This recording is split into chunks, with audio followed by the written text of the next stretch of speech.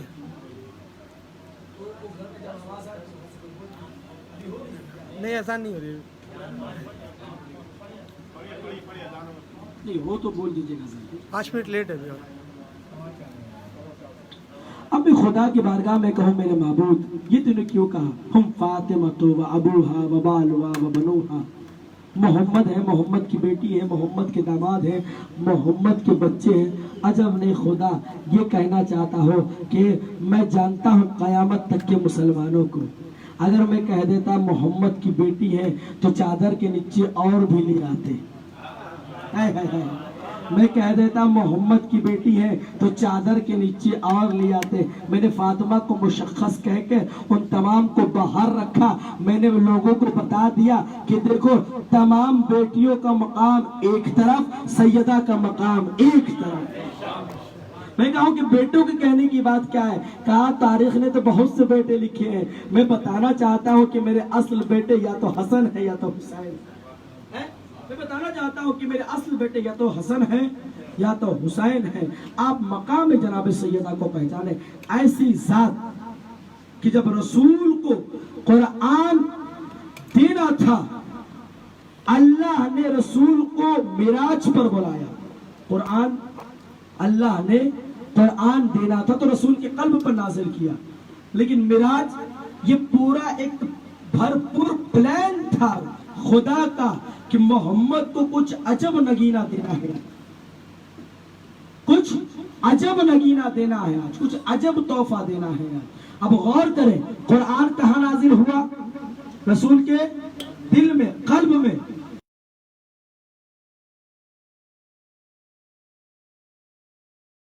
فاطمہ میرے جگر کا ٹکڑا ہے.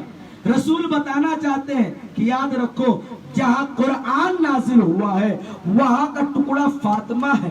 جب قرآن کو نازل کرنا تھا تو فرشتہ رسول کے پاس آیا کہ حضور یہ قرآن ہے, یہ قرآن کی آیتیں ہیں, اللہ نے آپ کے پاس بھیجی ہیں. لیکن جب فاطمہ کو عطا کرنا تھا اللہ نے کہا ہم تمہیں فرشتوں کے ہاتھ میں نہیں بھیجیں گے, ہم تمہیں زمین پر نہیں بھیجیں گے, ہم تمہیں محمد کو اپنے پاس بلائیں گے, پھر فاطمہ جیسا تحفہ دیں گے, پھر فاطمہ جیسا نگینہ دیں گے. اب بات سمجھ میں آئی کہ قرآن وہ ہے کہ فرشتہ, قرآن وہ ہے کہ اللہ خود رسول کے پاس بھیجتا ہو, اور فاطمہ کی ذات وہ ہے جسے لینے کے لیے رسول خدا کے پاس جاتا ہو.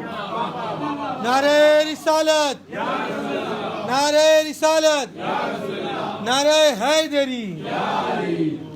رسول خدا کے پاس جاتے ہو اور جا کر تحفہ لیا. اور عزیز و غور فرمائے جب چادر کی بات آئی ہے تو کچھ مدینے کی عورتیں تھیں, مدینے کی عورتیں تھیں بیٹھ کر یہ ذکر کیا کرتی تھی کہ عورت کے لیے سب سے بہترین زیور کیا ہے. کسی نے کہا ہاتھ کا کنگن, کسی نے کہا گلے کا نیکلیس. عورتیں ہیں کیا ذہن میں آ سکتا ہے؟ عورتیں ہیں کیا ذہن میں آ سکتا ہے؟ کسی نے کہا بہترین لباس, کسی نے کہا بہترین سوٹ سونے چاندی کے بنے ہوئے, کسی نے کہا مانگ کا ٹیکا, کسی نے کہا کان کے بوندے. اب ایک عورت بہت چالاک تھی, اس نے کہا آپس میں کیا بحث کرتے ہو, چلو نا نبی کے دروازے پر. اسلام کے بانی وہ, اسلام کے قوانین کی عالم وہ, اسلام کو زمین پہ لائے وہ, اسلام بتائے وہ, تبلیغ کرے وہ. ہمارے لیے سب سے بہتر کیا ہے زیور وہ رسول بتائیں گے. ان سے بہتر تو کوئی جانتا نہیں ہے. ساری مدینے کی عورتیں گئے جو بیٹھ کر جو کٹی پارٹی کیا کرتی تھی آج کے زمانے میں. آج کے زمانے میں کٹی پارٹی جو کیا جاتا ہے وہ یہی ہوتا ہے, اور اس کے علاوہ کیا ہوتا ہے؟